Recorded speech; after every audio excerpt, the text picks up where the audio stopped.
Okay guys, a little bit of a mistake on my end. I set up my audio wiring incorrectly while I was outside, so that is why in the video you will hear a lot of, some wind noise until the very end. When I'm recapping the video, the audio works perfectly, and going forward, definitely I will make sure I double check my wiring for the audio before I get started. Now, of course, this is a one-man show at the moment, so please bear with me. But aside from that, enjoy today's video.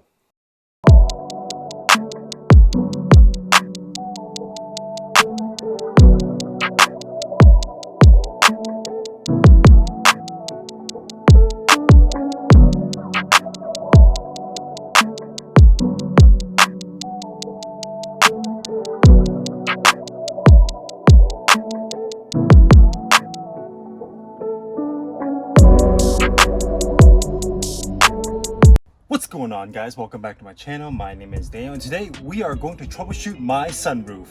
Just a disclaimer, once again, please do your own research before tackling this job. I don't want you to get started and you'll end up missing all the tools.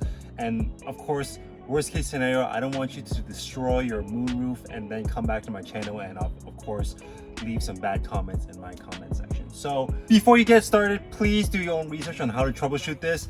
Currently, my sunroof is not working. Well, it is working, but it has derailed out of the rails. And today I'm going to be removing the sunroof panel and also the glass as well, so that I can see what is going on with the rails. With that out of the way, let's kick things off on how to remove the glass portion of this moonroof. Starting off, there are 3 T20 bolts that are on the sunshade glass itself. There's one inside here, here, and here. You want to get your T20 and start removing it very, very slowly. Before you get started, push back the sunshade to the furthest back position and see if you can access these bolts. Once again, please be super careful when removing this. I don't want you to shatter your glass, and I don't want you obviously to purchase a new one. So with that out of the way, let's get started.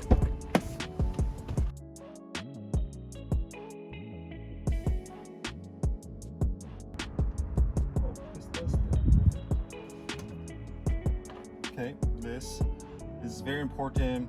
You have a T20 Allen key that has like a T20 head, and the benefit of this is it kind of sticks onto the screws a little bit, so it'll help you get everything out. So let's continue using the drill to drill out most of these screws and safely remove this glass and see what's going on here so that we could fix this. We'll put some windows here. It's getting a little hot.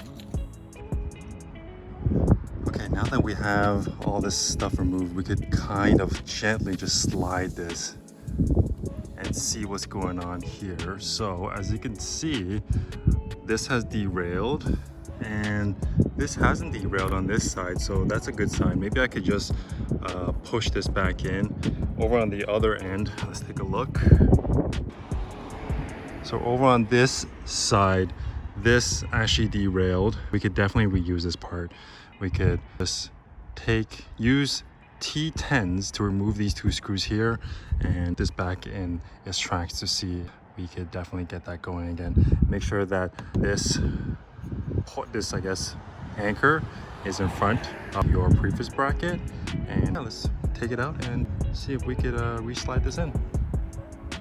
Okay, I had to do a voiceover. The audio here was very shot and windy, and I didn't like it at all. So here are some following clips of me. As mentioned before, you want to try very careful while removing the screws here on top of the shader. They are T10s screws, so you're going to have to use a T10 Allen key to get the screws out. Be very careful when you're removing these. You do not want to lose any of these screws. They are very, very small, and if you drop it, then it's going to be a very, very difficult time for you to locate any of these screws. Now, in this video, I tried to order new brackets and screws from the dealership, and they told me that it's on special order and that they do not have any in stock. The resolution for you here is you could definitely check out your local dealer as well, or you can go on any of the online websites such as ECU or FCP Euro. After removing both sides and slide the shader out, I noticed that my bracket is actually broken. So the tabs that I thought I could recycle is no longer usable. They certainly broke off, and the bracket that kind of hugs the rail was at the back of the rail, and I was sliding it out to just remove the debris.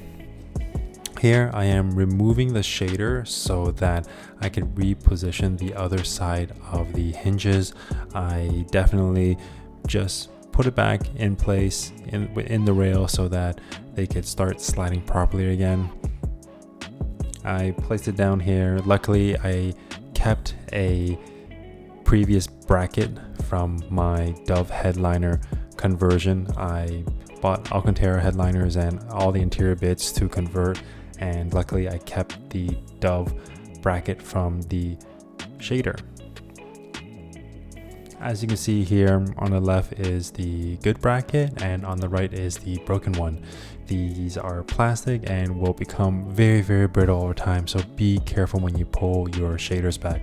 It can break off easily, and it is something that you do not want to hear. When I first heard it, it was terrifying. I was like, oh my gosh, something broke. And I thought it was definitely not going to be fixable. Not a good look and not a good time.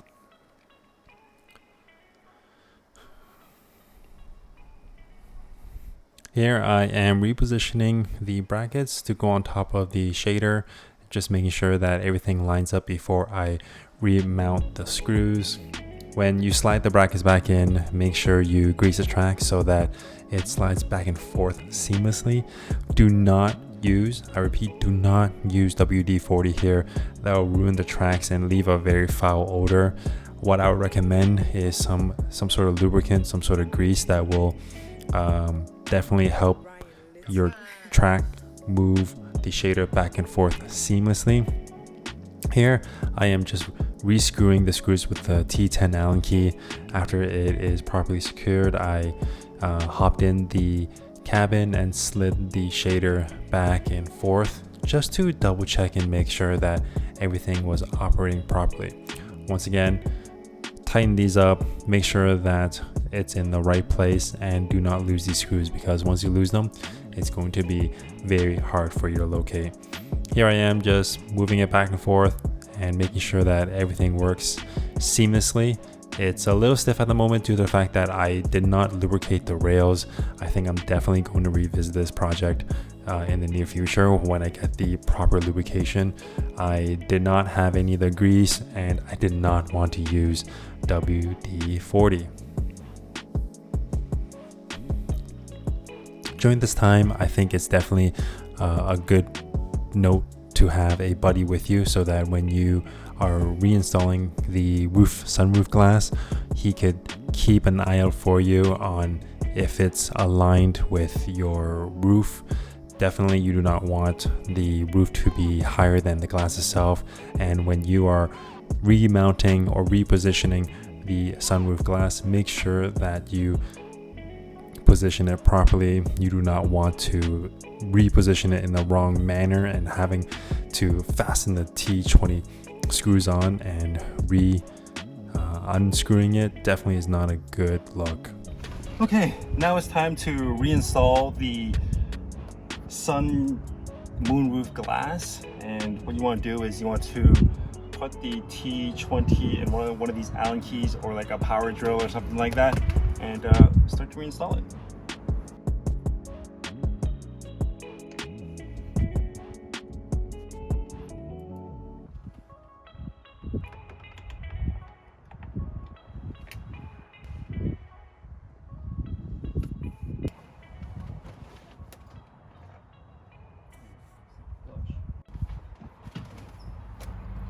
You want to do the same thing on this end as well.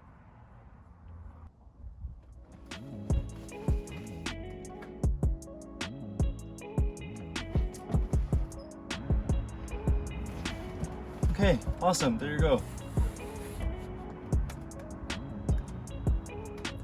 The moonroof sunshade works perfectly once again. It's on the rails.